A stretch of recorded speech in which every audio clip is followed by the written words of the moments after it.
वंदना पाद पंकज वंदना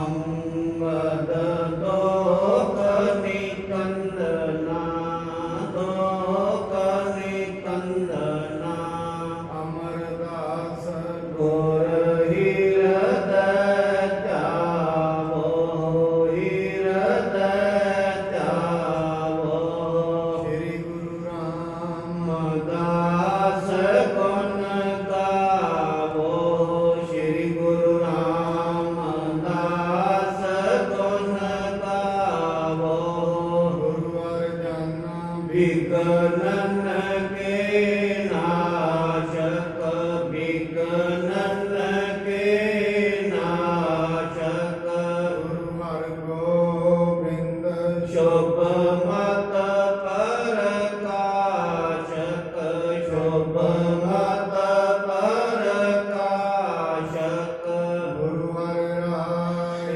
नमो कर जोरी नमो कर जोरी गुरु हर कृष्ण मनाय बहोरी मनाय बहोरी एक बहादुर परम कृपाला जी परम कृपाला गुरु गोविंद सिंह बेसाला गुरु गोविंद सिंह बेसाला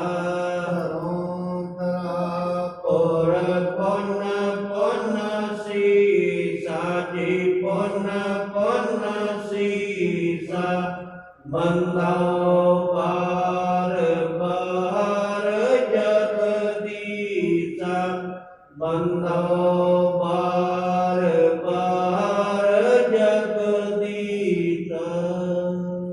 श्री गुरु तेग बहादुर महाराज जी दे पावन पवित्र स्थान गुरुद्वारा शीशगंज साहिब विखे सत संगत दे रूप में जुड़ बैठे सत संगी जनों, आप जी बहुत वडभागी हो जो इस पावन सत संगत के रूप में जुड़ बैठे हो। बाणी दे विच महाराज कहते हैं मनुख दिन रात मनुखी मन पुराने संस्कारां दे करके बार बार विकारां नूं चितरदा है, अज्ञानता के कारण बार बार पदार्थां नूं चितरदा है, पर यह परमेश्वर को याद नहीं करता।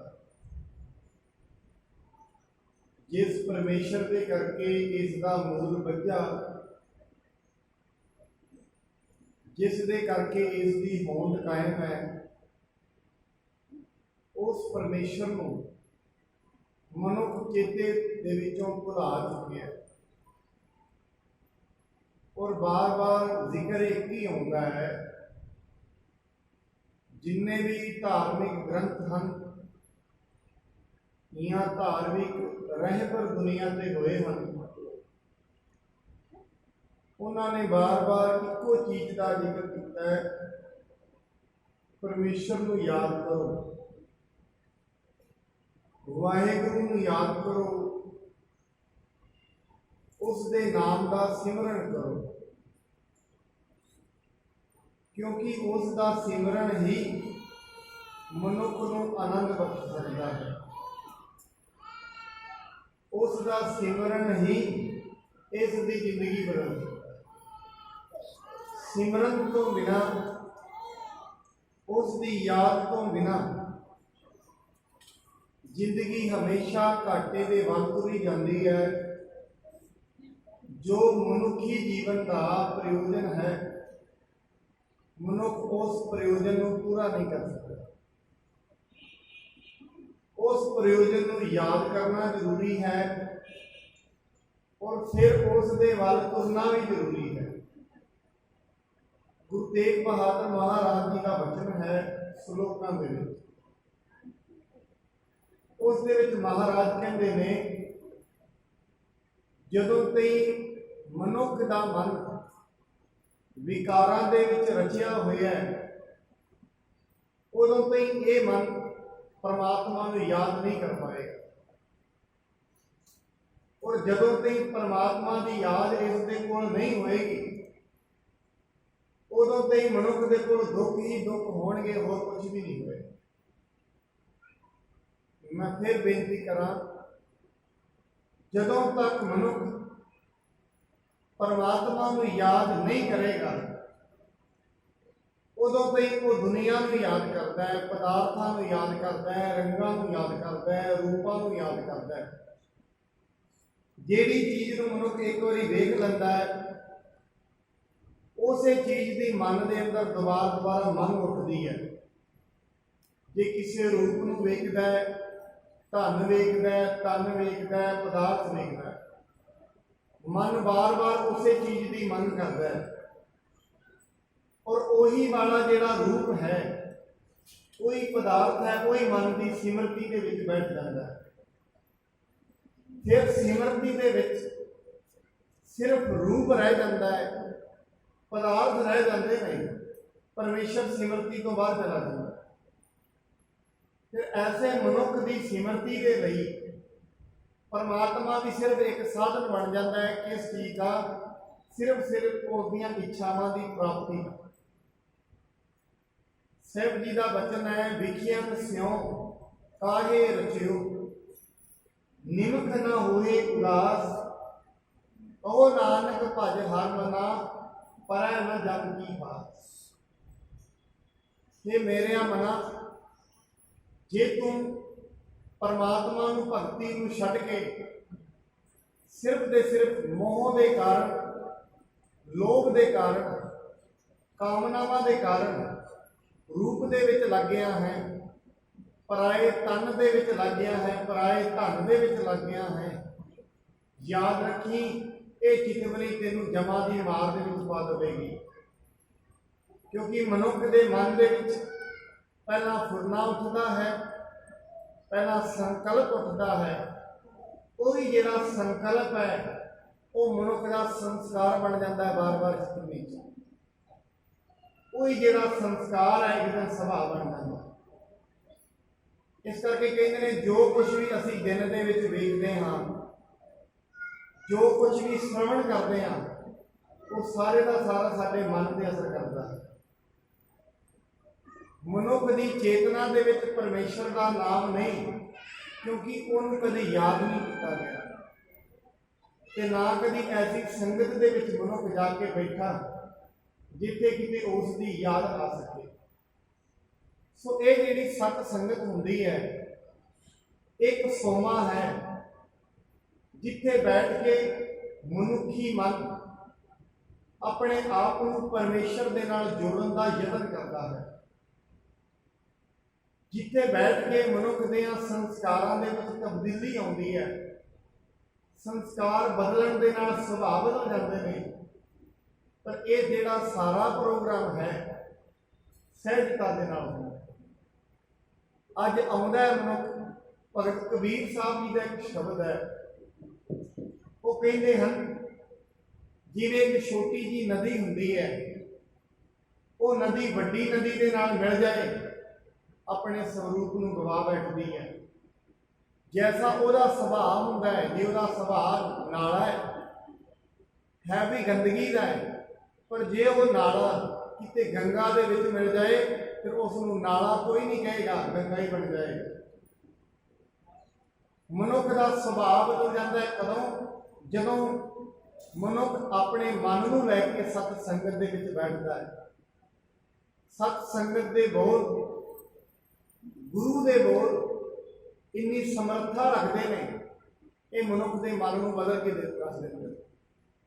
गंगा कै संग सलता बिगड़ी, सो सलता गंगा हुए निकली, बिगड़ियो कबीरा राम दुहाई, साच भयो अनकत न जाई। पहला उदाहरण वो देंदे ने नदी का, दूजा उदाहरण वो देंदे ने दरख्त का। कि जिवें चंदन का दरख्त होंदा है, ਚੰਦਨ ਦੇ ਦਰਖਤ ਦੇ ਕੋਲ ਹੋਰ ਦਰਖਤ ਵੀ ਹੁੰਦੇ ਨੇ। ਯਾਦ ਰੱਖਣਾ ਸਾਧ ਸੰਗਤ, ਸਿਰਫ ਚੰਦਨ ਦੇ ਰੁੱਖ ਦੇ ਕੋਲ ਗੁਣ ਨੇ, ਦੂਜੇ ਜਿਹੜੇ ਦਰਖਤ ਨੇ ਉਹਨਾਂ ਦੇ ਕੋਲ ਗੁਣ ਕੋਈ ਨਹੀਂ, ਪਰ ਸਿਰਫ ਉਹ ਚੰਦਨ ਦੀ ਸੰਗਤ ਕਰਨ ਕਰਕੇ ਖੁਸ਼ਬੂਦਾਰ ਹੋ ਗਏ। ਇਸ ਕਰਕੇ ਜਿਹੜੀ ਸੰਗਤ ਹੈ ਇਹ ਉਹ ਐਸੀ ਸੋਮਾ ਹੈ ਜੋ ਮਨੁੱਖ ਦੀ ਜ਼ਿੰਦਗੀ 'ਚ ਬਦਲਾਅ ਲਿਆਉਂਦੀ ਹੈ। ਰੂਟੀਨ ਦੇ ਵਿੱਚ ਮਨੁੱਖ ਜਦੋਂ ਸੰਗਤ ਵਿੱਚ ਆਉਂਦਾ ਹੈ, ਅੱਜ ਬੈਠਦਾ ਹੈ, ਕੱਲ ਬੈਠਦਾ ਹੈ, ਸਹਿਜਤਾ ਦੇ ਨਾਲ ਹੌਲੀ ਹੌਲੀ ਮਨ ਆਪਣਾ ਸੁਭਾਅ ਛੱਡਦਾ ਹੈ। ਹੌਲੀ ਹੌਲੀ ਜੋ ਕੁਝ ਮਨੁੱਖ ਨੇ ਗਲਤ ਮੰਨਿਆ ਹੋਇਆ ਹੈ, ਕਿਉਂਕਿ ਬਹੁਤ ਕੁਝ ਐਸਾ ਇਹਨੇ ਮੰਨਿਆ ਹੀ ਹੋਇਆ ਇਹ ਹੈ ਨਹੀਂ ਹੈ, ਜੋ ਕੁਝ ਵੀ ਇਹ ਆਪਣੇ ਆਪ ਨੂੰ ਸਮਝਦਾ ਹੈ ਉਹ ਇਸ ਨੇ ਮੰਨਿਆ ਹੋਇਆ ਇਹ ਹੈ ਨਹੀਂ ਹੈ। ਮਨੁੱਖ ਆਪਣੇ ਆਪ ਨੂੰ ਕੋਈ ਪੁਰਸ਼ ਸਮਝਦਾ ਹੈ, ਕੋਈ ਇਸਤਰੀ ਸਮਝਦਾ ਹੈ। ਅਸਲ ਦੇ ਵਿੱਚ ਸਰੀਰ ਇਸਤਰੀ ਤੇ ਪੁਰਸ਼ ਹੁੰਦਾ ਹੈ। ਜੋ ਅੰਦਰ ਇਹ ਜੀਵ ਆਤਮਾ ਬੋਲਦੀ ਹੈ ਇਹ ਨਾ ਇਸਤਰੀ ਹੈ ਨਾ ਪੁਰਸ਼ ਹੈ। ਕਰਮਾਂ ਦੇ ਕਰਕੇ ਇਸਤਰੀ ਤੇ ਪੁਰਸ਼ ਦਾ ਸਰੀਰ ਇਸ ਨੂੰ ਮਿਲਦਾ। ਜੋ ਅੰਦਰ ਬੋਲ ਰਿਹਾ ਹੈ ਉਹ ਨਾ ਇਸਤਰੀ ਹੈ ਨਾ ਪੁਰਸ਼ ਹੈ। ਮਨੁੱਖ ਆਪਣੇ ਆਪ ਨੂੰ ਜੋ ਸਰੀਰ ਦੀ ਪਹਿਚਾਣ ਹੈ ਉਹੀ ਆਪਣੀ ਪਹਿਚਾਣ ਸਮਝ ਬੈਠਦਾ ਹੈ। ਪਰ ਸਾਧ ਸੰਗਤ ਯਾਦ ਰੱਖਣਾ, ਜੋ ਸਰੀਰ ਦੀ ਪਹਿਚਾਣ ਹੈ ਉਹ ਤੇ ਉਦੋਂ ਮਿਲੀ ਹੈ ਜਦੋਂ ਸਰੀਰ ਜਨਮਿਆ ਹੈ। ਇਸ ਕਰਕੇ ਮਨੁੱਖ ਕਹਿ ਦਿੰਦਾ ਹੈ, ਮੇਰੇ ਕੋਈ ਪੁੱਛਦਾ ਤੁਹਾਡੀ ਜਾਤ ਕੀ ਹੈ, ਆਪਣੀ ਜਾਤ ਦੱਸਦਾ ਹੈ, ਆਪਣਾ ਧਰਮ ਦੱਸਦਾ ਹੈ, ਆਪਣੇ ਕੁਲ ਦੱਸਦਾ ਹੈ, ਪਰ ਅਸਲ ਦੇ ਵਿੱਚ ਇਹ ਧਰਮ, ਇਹਦੀ ਜਾਤ, ਇਹ ਸਭ ਸਰੀਰ ਦੀਆਂ ਨੇ, ਆਤਮਾ ਦੀ ਕੋਈ ਜਾਤ ਨਹੀਂ। ਉਹ ਜਾਤਾਂ ਦੇ ਬੰਧਨਾਂ ਤੋਂ ਮੁਕਤ ਹੈ। ਮਨੁੱਖ ਨੂੰ ਵਾਰ-ਵਾਰ ਤੋਂ ਇਹ ਚੀਜ਼ ਲੈਂਦੀ ਹੈ। ਇਸ ਕਰਕੇ ਸਤਿਗੁਰੂ ਜੀ ਮਹਾਰਾਜ ਕਹਿੰਦੇ ਨੇ, ਚੰਦਨ ਕੈ ਸੰਗ ਤਰਵਰ ਵਿਗਰਿਓ, ਸੋ ਤਰਵਰ ਚੰਦਨ ਹੋਏ ਨਿਵਰਿਓ। ਕਹਿੰਦੇ ਯਾਦ ਰੱਖਿਓ, ਚੰਦਨ ਦਾ ਦਰਖਤ, ਉਸ ਦੇ ਕੋਲ ਇੱਕ ਦੂਜਾ ਦਰਖਤ ਹੁੰਦਾ ਹੈ, ਉਸ ਦੇ ਵਿੱਚ ਖੁਸ਼ਬੂ ਕੋਈ ਨਹੀਂ, ਉਸ ਦੇ ਵਿੱਚ ਕੋਈ ਮਿੱਠ ਬੋਲਣਾ ਨਹੀਂ, ਉਸ ਦੇ ਵਿੱਚ ਕੋਈ ਵੀ ਗੁਣ ਨਹੀਂ। ਪਰ ਜਦੋਂ ਉਹ ਚੰਦਨ ਦੇ ਨਾਲ ਰਹਿੰਦਾ ਹੈ, ਚੰਦਨ ਦੇ ਨਾਲ ਰਹਿਣ ਕਰਕੇ ਉਹ ਦਰਖਤ ਵੀ ਚੰਦਨ ਬਣ ਜਾਂਦਾ ਹੈ। ਇਸੇ ਤਰੀਕੇ ਨਾਲ ਕਹਿੰਦੇ ਨੇ ਕਬੀਰ ਜੀ, ਕਹਿੰਦੇ ਮੈਂ ਵੀ ਗੁਰੂ ਦੀ, ਪਰਮਾਤਮਾ ਦੀ, ਸੰਤਾਂ ਦੀ ਸੰਗਤ ਦੇ ਵਿੱਚ ਰਿਹਾ ਤੇ ਮੈਂ ਵੀ ਸੰਤਾਂ ਦੀ ਸੰਗਤ ਕਰਕੇ ਅੰਤ ਨੂੰ ਰਿਜ਼ਲਟ ਕੀ ਨਿਕਲਿਆ, ਰਾਮ ਭਇਓ। ਕਹਿੰਦੇ ਕਬੀਰ ਸਾਹਿਬ ਜੀ ਕੀ ਬਣ ਗਏ, ਰੱਬ ਵਰਗੇ ਬਣ ਗਏ। ਸੰਤਾਂ ਸੰਗ ਕਬੀਰਾ ਵਿਗਰਿਓ, ਸੋ ਕਬੀਰ ਰਾਮੈ ਹੋਏ ਨਿਵਰਿਓ। ਕਹਿੰਦੇ ਇਹਨੇ ਕਬੀਰ ਜੀ ਕਹਿੰਦੇ ਨੇ, ਮੇਰਾ ਮਨ ਵੀ ਹੌਲੀ ਹੌਲੀ ਸੰਤਾਂ ਦੀ ਸੰਗਤ ਦੇ ਵਿੱਚ ਲੱਗਿਆ, ਗੁਰੂ ਦੀ ਸੰਗਤ ਦੇ ਵਿੱਚ ਲੱਗਿਆ, ਮੈਨੂੰ ਪਤਾ ਹੀ ਨਾ ਲੱਗਿਆ ਕਦੋਂ ਮੇਰਾ ਮਨ ਰੱਬ ਵਰਗਾ ਹੀ ਬਣ ਗਿਆ। ਇਸ ਕਰਕੇ ਜਿਹੜੇ ਮਨੁੱਖ ਰੱਬ ਦੇ ਨਾਲ ਜੁੜੇ ਹੋਏ ਨੇ ਉਹਨਾਂ ਦੀ ਪਹਿਚਾਣ ਕੀ ਹੈ, ਉਹ ਕੈਸੇ ਹੁੰਦੇ ਨੇ, ਰੱਬ ਵਰਗੇ ਹੀ ਹੁੰਦੇ ਨੇ। ਪਰਮਾਤਮਾ ਵਰਗੇ ਗੁਣ ਉਹਨਾਂ 'ਚ ਹੁੰਦੇ ਨੇ। ਪਰਮਾਤਮਾ ਦਿਆਲੂ ਹੈ, ਪਰਮਾਤਮਾ ਦੀ ਬੰਦਗੀ ਕਰਨ ਵਾਲਾ ਵੀ ਦਿਆਲੂ ਹੁੰਦਾ ਹੈ। ਪਰਮਾਤਮਾ ਵਿਕਸਦਾ ਹੈ, ਖੁਸ਼ ਹੁੰਦਾ ਹੈ। ਪਰਮਾਤਮਾ ਦੀ ਬੰਦਗੀ 'ਚ ਜੁੜੇ ਮਨੁੱਖ ਵੀ ਹਮੇਸ਼ਾ ਖੁਸ਼ ਹੀ ਰਹਿੰਦੇ। ਪਰਮਾਤਮਾ ਨਿਰਭਉ ਹੈ, ਬੰਦਗੀ ਕਰਨ ਵਾਲਾ ਵੀ ਨਿਰਭਉ ਹੀ ਰਹਿੰਦਾ ਹੈ। ਇਸ ਕਰਕੇ ਸਤਿਗੁਰੂ ਜੀ ਮਹਾਰਾਜ ਨੇ ਵਾਰ-ਵਾਰ ਸੰਗਤ ਦਾ ਆਦੇਸ਼ ਕੀਤਾ ਹੈ, ਸੰਗਤ ਦਾ ਸੰਦੇਸ਼ ਦਿੱਤਾ ਹੈ ਕਿ ਮਨੁੱਖ ਤੂੰ ਸੰਗਤ ਕਰ। ਸੰਗਤ ਐਸੀ ਹੈ ਜਿਹੜਿਆਂ ਤੇਰੇ ਕਰਮਾਂ ਨੂੰ ਕੱਢ ਸਕਦੀ ਹੈ। ਔਰ ਸਾਧ ਸੰਗਤ ਯਾਦ ਰੱਖਣਾ, ਆ ਦਿਨ ਤੇ ਰਾਤ ਜਿਹੜੇ ਹੁੰਦੇ ਨੇ, ਦਿਨ ਤੇ ਰਾਤ ਸਿਰਫ ਮਨੁੱਖ ਦੇ ਸਰੀਰ ਨੂੰ ਬਦਲ ਸਕਦੇ ਨੇ, ਕਰਮਾਂ ਨੂੰ ਨਹੀਂ ਬਦਲ ਸਕਦੇ। ਸਰੀਰ ਬਦਲਦਾ ਹੈ ਦਿਨ ਤੇ ਰਾਤ ਕਰਕੇ, ਮਨ ਦੇ ਕਰਮ ਬਦਲਦੇ ਨੇ ਗੁਰੂ ਦੇ ਪ੍ਰਕਾਸ਼ ਕਰਕੇ, ਨਾਮ ਦੇ ਪ੍ਰਕਾਸ਼ ਕਰਕੇ, ਉਹ ਵੀ ਬਦਲਦੇ।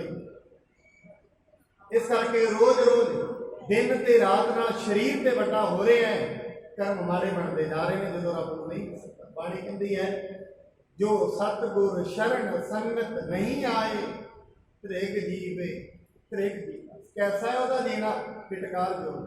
ਕਿਉਂ? ਕਿਉਂਕਿ ਉਹਦੇ ਕੋਲ ਬੈਠੋਗੇ ਕੋਈ ਸੁਗੰਧੀ ਦੀ ਗੱਲ ਨਹੀਂ ਮਿਲੇਗੀ। ਅੱਜ ਮਨੁੱਖ ਦੇ ਕੋਲ ਮਨੁੱਖ ਬੈਠਦਾ ਹੈ, ਕਿਹਦੀ ਗੱਲ ਚੱਲੇਗੀ? ਸਿਰਫ ਪਦਾਰਥਾਂ ਦੀ ਗੱਲ। किसी की निंदा, किसी की चुगली कोई विरला मनुख हुंदा है जिस दे कोल बैठोगे रब की गल सुनाएगा, जिस दे कोल बैठोगे परमेश्वर की गल सुनाएगा। किसी दे कोल बैठोगे मनुख ईर्खा में जी रहा है, पड़ोसी पड़ोसी के कोल बैठता है, ईर्खा दी गल्लां करता है, वो कोल इतना कुछ है, जरूर चोरी की हो, सिर्फ यह इन्ना कुछ बना गया, चोरी नाल ही बना है, अपने कोल नहीं है। या फिर किसी की निंदा करता है, या किसी की इज्जत करता है, दूसरी गल करता है, या फिर किसी की चुगली करता है। हुण कोई विरला मनुख हुंदा है जिहड़ा किसी के कोल बैठता है रब की गल। हुण जिहड़ा मनुख निंदा ते चुगली की गल करदा उहनूं नहीं पता इस निंदा ते चुगली करके उसका कितना नुकसान हो रहा है।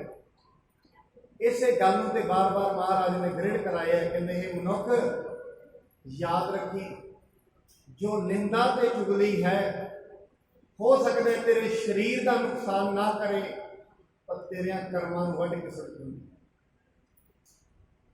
भगत रविदास जी का वचन है, वो कहते हैं 68 तीर्थां का इशनान किया होवे, पूरे भारत के अंदर 12 शिवलिंग ने, उन्हां ते जाके यात्रा की होए। तीजा उदाहरण देंदे ने, लोगों के पीण वास्ते पानी के जलों के स्रोत लवाए होण, कहते याद रखी जे निंदा कर ली सारे खत्म कर दी। जे वो 68 तीर्थ नहावे, जे वो द्वादश शिला पुजावे, तीजा कहते जे वो कूप तटा दे वावे, तरह निंद सब बिरता। निंदा इतनी माड़ी, इस करके सतगुरु जी कहते हैं मनुख गुरुद्वारे भी होंगे, फिर पता की कहता है, यदि एक कंप्लेन होती है रब साडी नहीं सुनता है। रब तो सुनने लई तैयार है, तू सुनाउण लई तैयार नहीं, वो तो सुनने लई तैयार है। बाणी कहती ओहदे कन खुले हुए ने, तू अपना मुंह खोल, ओहदे कन बंद नहीं है। इस करके विद्वान कहते हैं मनुखा याद रखी रब बोला नहीं है, तू ही गूंगा है, तेरी आवाज़ उहदे ते नहीं पहुंचती, तेनों आवाज़ पहुंचाउण दा ही, तू अपनी आवाज़ नहीं पहुंचा रहा, रब बहरा नहीं है। रब नूं सुनदा है, सब सुनदा, सब वेखदा, वो सदा सुनदा है, सदा वेखदा है। अपनी आवाज़ उहदे तक पहुँचाउण दा यतन कर, अपने अंदर भावना पैदा कर, वो भावनावां वालियां दी सुनदा है, शब्दां नूं नहीं सुनदा। भावना पैदा होंदी है संगत आके, मनुख के अंदरों हंकार खत्म होता है, परमेश्वर का प्यार जागदा है संगत विच आके। नहीं उस तो पहला मनुख के अंदर सिर्फ कूड़ ही कूड़ वरतदा है। बाणी कहती कूड़ हमेशा तेरे कर्मां नूं नाश कर देगा। आओ जिवें हुण कथा चलदी है, भाई गुरदास जी किवें विਉਂਤਬੰਦੀ दे नाल परमेश्वर के हुक्म के नाल संगतां नूं प्रेरित करते हैं। ਜਿਹੜੇ मनुख झूठे ने उन्हां दा पाज किवें लह जाता है। आओ श्रवण करिए। आरंभ करने तो पहला सतगुरु जी वालों बख्शे पावन गुरमंत्र नाल सांझ पाइए।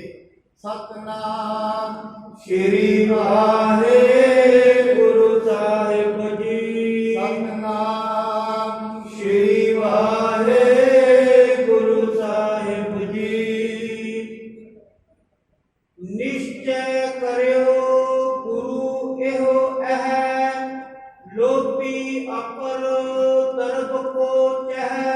सारी संगत नूं ये निश्चा हो गया कि गुरु साहब जेड़े हैं वो तो गुरु अर्जन साहब जी ने, बाकी जेड़े होर गुरु बन बैठे ने बाबा प्रीत चंद, बाबा महादेव जी, वो तो सिर्फ धन दे लई ही संगतां नूं अपने कोल बुलाउंदे हैं। उन्हां दा विचों जेड़ा निश्चा है बारों ते उन्हां दी सजावट ये दसदी है ये धार्मिक हैं। उन्हां दे बोल ये दसदे ने ये धार्मिक हैं, पर जिहड़ी धार्मिकता है वो जानकारी नहीं खलोती। गुरु नानक साहब महाराज कहते हैं कई बारी मनुख शास्त्रों का जानकार हो सकता है, ये भी हो सकता है वो परमेश्वर के बारे जानता भी हो, वो की है, किहड़े उहदे लक्षण ने, किवें है, ब्रह्म कित्थे वसदा है, वेदांत का ज्ञाता हो सकता है। पर यह जरूरी नहीं है जो ज्ञाता है वो जानता भी होएगा, वो पहचानता भी होएगा। अनुभव करने वाला कोई हुंदा है, परमात्मा बारे जानने वाले बहुत ने, उसनूं जानते बहुत ने, ਪਰ ਪਹਿਚਾਣ ਦਾ ਕੋਈ ਵਿਰਲਾ ਵਿਰਲਾ। ਬਾਣੀ ਕਹਿੰਦੀ ਹੈ ਭਰ ਭਰ ਕੇ ਗੱਡੀਆਂ ਕਿਤਾਬਾਂ ਦੀਆਂ ਪੜ੍ਹੀਆਂ ਜਾ ਸਕਦੀਆਂ ਹਨ, ਬੇੜੀਆਂ ਪਾਈਆਂ ਜਾ ਸਕਦੀਆਂ ਹਨ ਕਿਤਾਬਾਂ ਦੀਆਂ, ਪਰ ਇਹ ਜਿਹੜੀ ਜਾਣਕਾਰੀ ਹੈ ਇਹ ਮਨੁੱਖ ਦੇ ਦੁਨੀਆ ਵਾਸਤੇ ਤਾਂ ਲਾਭਕਾਰੀ ਹੋ ਸਕਦੀ ਹੈ, ਤੇਰੇ ਵਾਸਤੇ ਲਾਭਕਾਰੀ ਨਹੀਂ। ਕਿਉਂਕਿ ਸਾਧ ਸੰਗਤ ਜਿਵੇਂ ਇੱਕ ਖਬਰਾਂ ਵਾਲਾ ਖਬਰਾਂ ਸੁਣਾਉਂਦਾ ਹੈ, ਹੋ ਸਕਦਾ ਹੈ ਉਹ ਦੁਨੀਆ ਨੂੰ ਖਬਰਾਂ ਸੁਣਾ ਰਿਹਾ ਹੈ, ਕਰੋਨਾ ਔਰ ਕਿੰਨੇ ਪ੍ਰਕਾਰ ਦੀ ਅਵੇਅਰਨੈਸ ਫੈਲਾ ਰਿਹਾ ਹੈ, ਹੋ ਸਕਦਾ ਹੈ ਉਹ ਖਬਰਾਂ ਦੁਨੀਆ ਨੂੰ ਹੀ ਦੱਸਦਾ ਹੋਵੇ, ਆਪ ਉਸ ਨੂੰ ਮਹਿਸੂਸ ਕਰਦਾ ਹੀ ਨਹੀਂ। ਇਵੇਂ ਮੈਂ ਕਈ ਵਾਰੀ ਇਹ ਉਦਾਹਰਨ ਅਕਸਰ ਲਗਾਉਣਾ ਹੁੰਦਾ ਸਾਧ ਸੰਗਤ, ਇੱਕ ਮਨੁੱਖ ਅਮਰੀਕਾ ਦਾ ਜਾਣਕਾਰ ਹੋ ਸਕਦਾ ਹੈ, ਉੱਥੇ ਕੀ ਕੀ ਹੈ, ਨਿਊਯਾਰਕ 'ਚ ਕੀ ਕੀ ਹੈ, ਅਮਰੀਕਾ ਦੀ ਪੂਰੀ ਹਿਸਟਰੀ ਬਾਰੇ ਜਾਣਕਾਰ ਹੋਏ, ਪਰ ਉਸ ਦੀ ਜਾਣਕਾਰੀ ਤੋਂ ਇਵੇਂ ਲੱਗੇਗਾ ਇਹ ਤੇ ਅਮਰੀਕਾ ਵਿੱਚ ਹੀ ਪਹੁੰਚਿਆ ਹੋਇਆ, ਪਰ ਨਹੀਂ, ਉਹਨੂੰ ਪੁੱਛਿਆ ਜਾਏ ਉਹ ਕਹੇਗਾ ਗਿਆ ਤੇ ਮੈਂ ਕਦੇ ਨਹੀਂ, ਜਾਣਕਾਰੀ ਮੈਨੂੰ ਸਾਰੀ ਹੈ।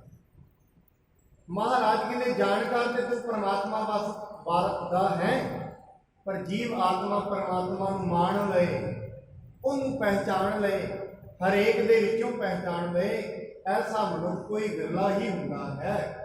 ਸਤਿਗੁਰ ਰਾਮਦਾਸ ਨਿਜ ਥਾਨ, ਇਹੀ ਬਿਠਾਏ ਕਿਰਪਾ ਨਿਧਾਨ। ਸੰਗਤ ਨੂੰ ਇਹ ਪਤਾ ਲੱਗ ਗਿਆ, ਗੁਰੂ ਰਾਮਦਾਸ ਮਹਾਰਾਜ ਜੀ ਨੇ ਸ੍ਰੀ ਗੁਰੂ ਅਰਜਨ ਸਾਹਿਬ ਜੀ ਮਹਾਰਾਜ ਜੀ ਨੂੰ ਇਹਨਾਂ ਨੂੰ ਹੀ ਗੁਰਤਾ ਗੱਦੀ ਤੇ ਬਿਠਾਇਆ ਹੈ। ਭੋਲੇ ਸਿੱਖਿਅਨ ਸੋ ਬਿਰਮਾਵੈ, ਧਨ ਹਿਤ ਲੈ ਲੈ ਨਿਜ ਘਰ ਜਾਵੈ। ਅਸਲ ਦੇ ਵਿੱਚ ਜਿਹੜੇ ਭੋਲੇ ਸਿੱਖ ਨੇ, ਜਿਹੜੇ ਸਿਰਫ ਭਾਵਨਾਵਾਂ ਦੇ ਵਹਿਣ ਵਿੱਚ ਵਹੇ ਹੋਏ ਨੇ, ਉਹ ਇਹਨਾਂ ਨੂੰ ਹੀ ਗੁਰੂ ਸਮਝੀ ਜਾਂਦੇ। ਸਾਧ ਸੰਗਤ ਕਦੇ ਵੀ ਮਨੁੱਖ ਠੱਗਿਆ ਜਾਂਦਾ ਹੈ, ਭਾਵਨਾਵਾਂ ਦੇ ਵੇਗ ਵਿੱਚ ਹੀ ਠੱਗਿਆ ਜਾਂਦਾ ਹੈ। ਕਿਉਂਕਿ ਮੈਂ ਉਸ ਦਿਨ ਬੇਨਤੀ ਕੀਤੀ ਸਾਧ ਸੰਗਤ, ਗਿਆਨ ਤੇ ਭਾਵਨਾ, ਗਿਆਨ ਤੇ ਸ਼ਰਧਾ ਦੋਵੇਂ ਵੱਖੋ ਵੱਖਰੀਆਂ ਚੀਜ਼ਾਂ। ਕੱਲਾ ਸ਼ਰਧਾ ਹੀ ਅੱਗੇ ਤੋਂ ਅੱਗੇ ਚਲੀ ਜਾਏ, ਮਨੁੱਖ ਸਿਰਫ ਦਿਮਾਗ ਦੇ ਨਾਲ ਸੋਚੇ ਨਾ, ਐਸੀ ਸ਼ਰਧਾ ਵੀ ਉਹਨੂੰ ਅੰਧ ਵਿਸ਼ਵਾਸੀ ਬਣਾ ਦਿੰਦੀ, ਔਰ ਕੱਲਾ ਗਿਆਨ ਦੇ ਵਿੱਚ ਹੀ ਤੁਰੀ ਜਾਏ, ਐਸਾ ਗਿਆਨ ਉਹਨੂੰ ਨਾਸਤਿਕ ਬਣਾ ਦਿੰਦਾ। ਇਸ ਕਰਕੇ ਇਹ ਭਵ ਸਾਗਰ ਤੋਂ ਪਾਰ ਹੋਣ ਲਈ ਜਿੱਥੇ ਗਿਆਨ ਦੀ ਲੋੜ ਹੈ, ਉੱਥੇ ਸ਼ਰਧਾ ਦੀ ਵੀ ਜ਼ਰੂਰਤ ਹੈ।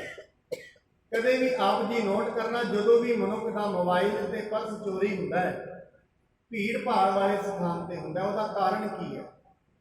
ਉਸ ਦਾ ਕਾਰਨ ਇਹ ਹੈ, ਜਦੋਂ ਮਨੁੱਖ ਭੀੜ ਵਿੱਚ ਹੁੰਦਾ ਹੈ ਉਦੋਂ ਮਨੁੱਖ ਭਾਵੁਕ ਹੁੰਦਾ ਹੈ, ਤੇ ਜਿਹੜੇ ਮਨੁੱਖ ਭਾਵੁਕ ਹੁੰਦੇ ਨੇ ਠੱਗੇ ਹੋਈ ਜਾਂਦੇ ਨੇ। ਇਸ ਕਰਕੇ ਜਿਹੜੇ ਭੋਲੇ ਭਾਲੇ ਸਿੱਖ ਨੇ, ਸਿਰਫ ਭਾਵਨਾਵਾਂ ਦੇ ਵਿੱਚ ਵੇਗ ਵਿੱਚ ਹੀ ਵਹੇ ਹੋਏ ਹਨ, ਉਹਨਾਂ ਨੂੰ ਲੋਕ ਬਾਬਾ ਪ੍ਰੀਤੀ ਚੰਦ ਜੀ ਔਰ ਬਾਬਾ ਮਹਾਦੇਵ ਜੀ ਠੱਗ ਲੈਂਦੇ ਹਨ। ਕੋਈ ਨਾ ਗੁਣ ਕਿਮ ਕਰ ਹੈ ਸਰੇ, ਜਿਉ ਕਯੋ ਸਿੱਖਣ ਤੇ ਧਨ ਲੈ। ਹੁਣ ਉਹਨਾਂ ਦੇ ਵਿੱਚ ਗੁਣ ਵੀ ਕੋਈ ਨਹੀਂ, ਫਿਰ ਉਹ ਕਲਿਆਣ ਕਿਵੇਂ ਕਰਨਗੇ? ਕਿਉਂਕਿ ਕਲਿਆਣ ਤੇ ਉਹੀ ਕਰ ਸਕਦਾ ਹੈ ਜਿਹਦੇ ਕੋਲ ਕੋਈ ਗੁਣ ਹੋਵੇ। ਜਿਨ੍ਹਾਂ ਦੇ ਕੋਲ ਗੁਣ ਹੀ ਕੋਈ ਨਹੀਂ, ਭਾਈ ਸੰਤੋਖ ਸਿੰਘ ਜੀ ਕਹਿੰਦੇ ਹਨ, ਉਹ ਸਿੱਖਾਂ ਦਾ ਕਲਿਆਣ ਨਹੀਂ ਕਰ ਸਕਦੇ ਹਨ। ਇਨ ਮਹਿ ਤਿੰਨ ਸਮ ਨਹੀਂ ਬੇਕਾਰ, ਮੂਰਤ ਸ੍ਰੀ ਸਤਿਗੁਰੂ ਉਧਾਰ। ਕਹਿੰਦੇ ਹਨ ਗੁਰੂ ਦੀ ਮੂਰਤ ਤੇ ਸ਼੍ਰੀ ਗੁਰੂ ਅਰਜਨ ਸਾਹਿਬ ਜੀ ਮਹਾਰਾਜ ਹਨ। ਇਹ ਜਿਹੜੇ ਲੋਕ ਬੈਠੇ ਹਨ, ਇਹ ਤੇ ਸਿਰਫ ਇਹਨਾਂ ਦੇ ਪਖੰਡ ਦਾ ਹੀ ਪਾਸਾਰਾ ਹੈ।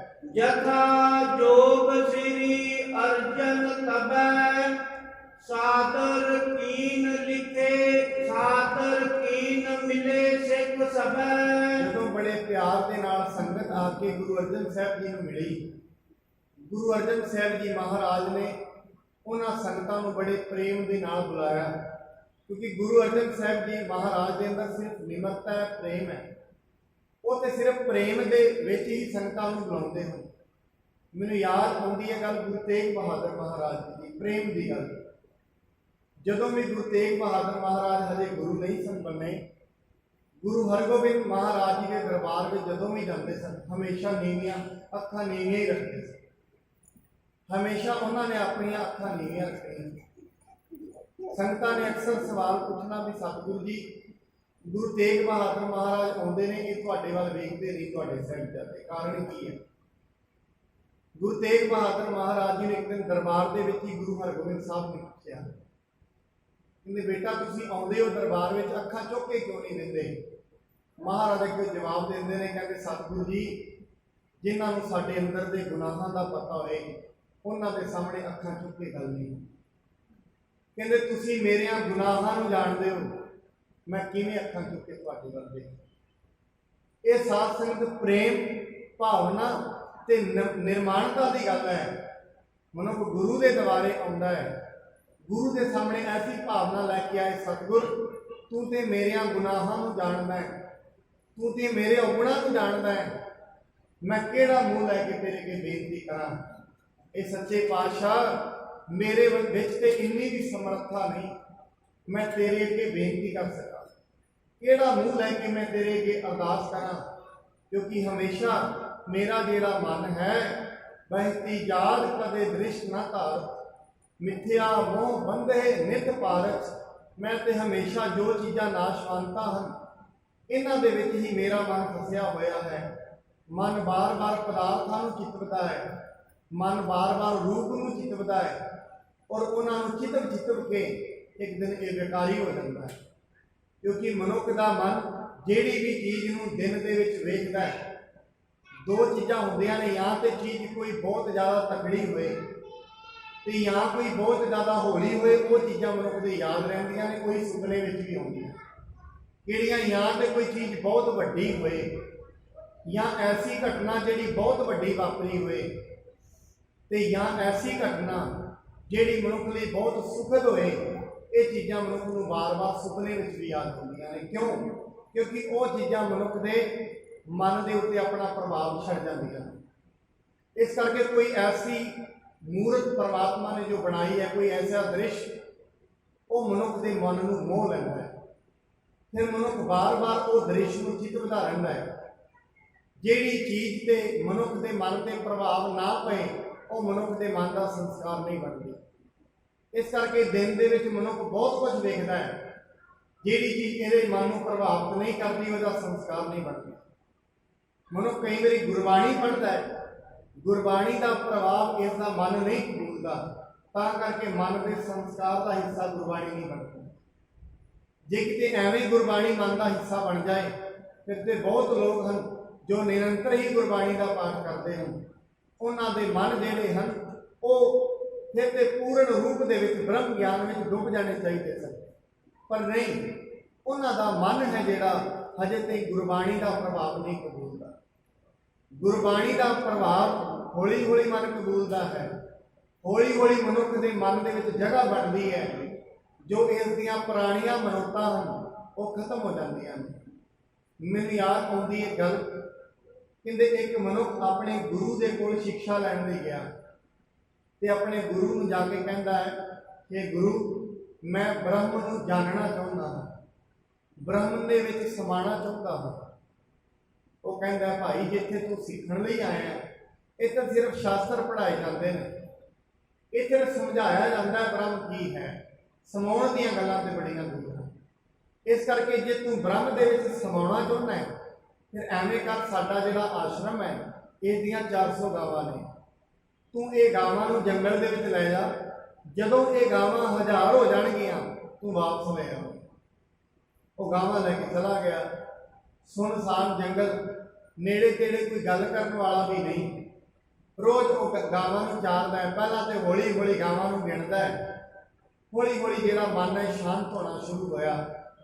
ਸਿਰਫ ਉਹ ਬ੍ਰਹਮ ਦੇ ਧਿਆਨ ਵਿੱਚ ਹੀ ਜੁੜਿਆ ਰਹਿੰਦਾ ਹੈ।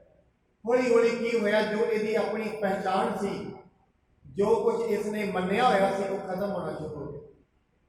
ਇਹ ਆਪਣੇ ਆਪ ਨੂੰ ਸਰੀਰ ਸਮਝਦਾ ਸੀ, ਸਰੀਰ ਦਾ ਜਿਹੜਾ ਅਧਿਆਸ ਉਹ ਖਤਮ ਹੋਣਾ ਸ਼ੁਰੂ ਹੋ ਗਿਆ। ਆਪਣੇ ਆਪ ਨੂੰ ਇੱਕ ਕੌਮੀਅਤ ਦਾ ਮਨੁੱਖ ਸਮਝਦਾ ਸੀ, ਸਰੀਰ ਦਾ ਅਧਿਆਸ ਟੁੱਟਦਿਆਂ ਹੀ ਇਹ ਬੰਧਨ ਵੀ ਟੁੱਟ ਗਿਆ। ਐਸਾ ਹੋਇਆ ਕਿ ਜਦੋਂ ਬ੍ਰਹਮ ਗਿਆਨ ਨੂੰ ਪ੍ਰਾਪਤ ਹੋ ਗਿਆ, ਉੱਥੇ ਜਾ ਕੇ ਵਾਪਸ ਆ ਰਹੇ ਹੈ। ਆਪਣੇ ਗੁਰੂ ਦੇ ਕੋਲ ਵਾਪਸ ਆਇਆ। ਚੇਲੇ ਕਹਿੰਦੇ ਨੇ, ਅੱਜ ਉਹ ਜੰਗਲ ਤੋਂ ਵਾਪਸ ਆ ਰਿਹਾ ਹੈ, ਤੁਹਾਡੇ ਕੋਲ ਕੀ ਲੈਣ ਆ ਰਿਹਾ ਹੈ? ਸ਼ਾਇਦ ਤੁਹਾਡੇ ਤੋਂ ਗਿਆਨ ਲੈਣ ਲਈ ਆ ਰਿਹਾ। ਗੁਰੂ ਕਹਿੰਦਾ, ਨਹੀਂ, ਗਿਆਨ ਲੈਣ ਲਈ ਨਹੀਂ ਆ ਰਿਹਾ, ਕੁਝ ਹੋਰ ਕਰਨ ਆ ਰਿਹਾ। ਜਦੋਂ ਵਾਪਸ ਜੰਗਲ ਤੋਂ ਆਇਆ, ਗਾਵਾਂ ਵੀ ਕਈ ਹਜ਼ਾਰ ਹੋ ਗਈਆਂ, ਵਾਪਸ ਆਇਆ। ਆਪਣੇ ਗੁਰੂ ਦੇ ਪੈਰਾਂ 'ਚ ਮੱਥਾ ਟੇਕਿਆ। ਕਹਿੰਦਾ ਹੇ ਗੁਰੂ, ਮੈਂ ਅੱਜ ਤੇਰਾ ਧੰਨਵਾਦ ਕਰਨ ਲਈ ਆਇਆ। ਕਹਿੰਦੇ ਕਿਉਂ ਧੰਨਵਾਦ ਕਹਿਦਾ? ਕਹਿੰਦੇ ਧੰਨਵਾਦ ਇਸ ਚੀਜ਼ ਦਾ, ਤੂੰ ਮੈਨੂੰ ਕੁਝ ਮੇਰੇ ਤੇ ਆਰੋਪਿਤ ਨਹੀਂ ਕੀਤਾ, ਸਗੋਂ ਤੂੰ ਮੈਨੂੰ ਇਹ ਦੱਸਿਆ ਆਪਣੇ ਅੰਦਰੋਂ ਜੋ ਕੁਝ ਮੰਨਿਆ ਉਹ ਖਾਲੀ ਕਰ। ਜੋ ਕੁਝ ਮਨੁੱਖ ਦੇ ਅੰਦਰ ਮੰਨਿਆ ਹੋਇਆ ਹੈ ਕਿਤੇ ਉਹ ਖਾਲੀ ਹੋ ਜਾਏ। ਪਰਮਾਤਮਾ ਦੀ ਤਸਵੀਰ ਇਸ ਦੇ ਅੰਦਰ ਹੀ ਹੈ। ਬਾਣੀ ਕਹਿੰਦੀ ਵਸਤੂ ਅੰਦਰ ਵਸਤ ਸਮਾਵੈ, ਦੂਜੀ ਹੋਵੇ ਪਾਸ। ਜੋ ਕੁਝ ਅੰਦਰ ਹੈ ਇੱਕ ਵਾਰੀ ਖਾਲੀ ਹੋ ਜਾਏ, ਪਰਮਾਤਮਾ ਹੀ ਅੰਦਰੋਂ ਵਿਖਦਾ ਹੈ। ਹਜੇ ਉਹਦੇ ਵਿਖਣ ਦਾ ਨਾ ਕਾਰਨ ਕੀ ਹੈ? ਉਸ ਦੇ ਵਿਖਣ ਦਾ ਕਾਰਨ ਇਹ ਹੈ ਉਹ ਕਿਉਂ ਨਹੀਂ ਵਿਖ ਰਿਹਾ? ਕਿਉਂਕਿ ਅੰਦਰ ਧਰਮਾਂ ਦੀਆਂ, ਕੌਮਾਂ ਦੀਆਂ, ਈਰਖਾ ਦੀਆਂ, ਦਵੈਸ਼ ਦੀਆਂ, ਚੁਗਲੀ ਦੀਆਂ, ਨਿੰਦਾ ਦੀਆਂ ਪਤਾ ਨਹੀਂ ਕਿੰਨੀਆਂ ਦੀਵਾਰਾਂ ਖੜੀਆਂ ਹੋਈਆਂ, ਜਿਹਨੂੰ ਬਾਣੀ ਕੂੜ ਦੀ ਕੰਧ ਕਹਿੰਦੀ ਹੈ। ਇਸ ਕਰਕੇ ਜਦੋਂ ਮਨੁੱਖ ਧਿਆਨ ਦੇ ਵਿੱਚ ਜੁੜਦਾ, ਕਦੇ ਵੀ ਆਪ ਜੀ ਨੋਟ ਕਰਨਾ, ਇੱਕ ਘੜੇ ਦੇ ਵਿੱਚ ਪਾਣੀ ਲਵੋ। ਜਦੋਂ ਅਸੀਂ ਪਾਣੀ ਦੇ ਵਿੱਚ ਵੇਖਦੇ ਹਾਂ, ਰਾਤ ਦਾ ਟਾਈਮ ਹੋਏ, ਪਾਣੀ ਨੂੰ ਧਿਆਨ ਨਾਲ ਵੇਖੋਗੇ, ਚੰਦਰਮਾ ਨਹੀਂ ਵਿਖੇਗਾ। ਕਦੇ ਵੀ ਚੰਦਰਮਾ ਨੂੰ ਪਾਣੀ ਦੇ ਵਿੱਚ ਵੇਖੋ, ਪਾਣੀ ਵਿਸਰ ਜਾਂਦਾ ਹੈ। ਐਵੇਂ ਸਾਧ ਸੰਗਤ, ਜਦੋਂ ਮਨੁੱਖ ਦਾ ਧਿਆਨ ਪਰਮਾਤਮਾ 'ਚ ਜੁੜ ਜਾਂਦਾ ਹੈ, ਦੁਨੀਆ ਵੇਖਣੀ ਬੰਦ ਹੋ ਜਾਂਦੀ ਹੈ, ਸਭ ਗੋਬਿੰਦ ਗੋਬਿੰਦ ਹੋ ਜਾਂਦਾ ਹੈ। ਜਿਸ ਦਿਨ ਮਨੁੱਖ ਦੁਨੀਆ ਨੂੰ ਵੇਖਣਾ ਸ਼ੁਰੂ ਕਰਦਾ ਹੈ, ਪਦਾਰਥਾਂ ਨੂੰ ਵੇਖਣਾ ਸ਼ੁਰੂ ਕਰਦਾ ਹੈ, ਪਰਮਾਤਮਾ ਵਿਸਰ ਜਾਂਦਾ। ਇਹਨੂੰ ਬਾਣੀ ਕਹਿੰਦੀ ਹੈ ਦੋਵੇਂ ਚੀਜ਼ਾਂ ਇਕੱਠੀਆਂ ਨਹੀਂ, ਗੱਲ ਧਿਆਨ ਦੀ ਹੈ। ਧਿਆਨ ਤੋਂ ਹੀ ਗਿਆਨ ਪ੍ਰਾਪਤ ਹੁੰਦਾ ਹੈ। ਮਨੁੱਖ ਇਹ ਵੇਖੇ ਮੇਰਾ ਧਿਆਨ ਕਿੱਥੇ ਜੁੜਿਆ ਹੋਇਆ, ਕਿਉਂਕਿ ਜਿਸ ਚੀਜ਼ 'ਤੇ ਧਿਆਨ ਜੁੜਿਆ ਹੁੰਦਾ ਹੈ ਉਸੇ ਚੀਜ਼ ਦਾ ਮਨੁੱਖ ਨੂੰ ਗਿਆਨ ਹੋ ਜਾਂਦਾ ਹੈ। ਮੋਲ ਅੰਨ ਸਮੁਦਾਏ ਅਨਾਏ, ਕਰ ਲੰਗਰ ਦੀਨਸ ਵਰਤਾਏ। ਜਿੰਨੀ ਵੀ ਭੇਟਾ ਭਾਈ ਗੁਰਦਾਸ ਜੀ ਇਕੱਠੀ ਕਰਕੇ ਲਿਆਏ, ਗੁਰੂ ਅਰਜਨ ਸਾਹਿਬ ਜੀ ਮਹਾਰਾਜ ਨੇ ਕਿਹਾ ਭਾਈ ਗੁਰਦਾਸ, ਜੋ ਕੁਝ ਵੀ ਆਇਆ ਹੈ ਇਸ ਦਾ ਅੰਨ ਪਾਣੀ ਲੈ ਕੇ ਆਓ, ਜੋ ਵੀ ਸੰਗਤ ਆਈ ਹੈ ਸਭ ਨੂੰ ਛਕਾਉਣਾ ਕਰੋ। ਕਰੀ ਸਕਲ ਪੁਰਤਾ ਕੀ ਰੀਤ, ਸਿਰੋ ਪਾਉਲੇ ਸਿੱਖ ਸਹਿ ਪ੍ਰੀਤ। ਜਿਹੜੀ ਵੀ ਪੁਰਾਣੇ ਸਮੇਂ ਤੋਂ ਗੁਰਤਾ ਗੱਦੀ ਦੀ ਰੀਤੀ ਚੱਲੀ ਆਉਂਦੀ ਸੀ, ਭਾਈ ਗੁਰਦਾਸ ਜੀ ਨੇ, ਗੁਰੂ ਅਰਜਨ ਸਾਹਿਬ ਜੀ ਨੇ ਕੋਈ ਰੀਤੀ ਨਿਭਾਈ। ਸੰਗਤਾਂ ਨੂੰ ਪ੍ਰਸ਼ਾਦ ਛਕਾਇਆ, ਉਸ ਤੋਂ ਬਾਅਦ ਸਿਰੋਂ ਪਾਉ ਦੇ ਕੇ ਗੁਰੂ ਸਾਹਿਬ ਜੀ ਨੇ ਸੰਗਤ ਨੂੰ ਵਿਦਾ ਕੀਤਾ ਹੈ। ਦਰਸ਼ਨ ਕਰ ਗਮਨੇ ਨਿਜ ਦੇਸ, ਕੀਰਤ ਕਰਤ ਸੁਨਾਏ ਅਸ਼ੇਸ। ਗੁਰੂ ਸਾਹਿਬ ਜੀ ਦੇ ਦਰਸ਼ਨ ਕਰਕੇ ਸੰਗਤਾਂ ਬਹੁਤ ਧੰਨ ਧੰਨ ਹੋਈਆਂ ਤੇ ਗੁਰੂ ਸਾਹਿਬ ਜੀ ਦੀ ਸਿਫਤ ਕਰਦਿਆਂ ਆਪੋ ਆਪਣੇ ਦੇਸ਼ ਵਿੱਚ ਵਾਪਸ ਜਾ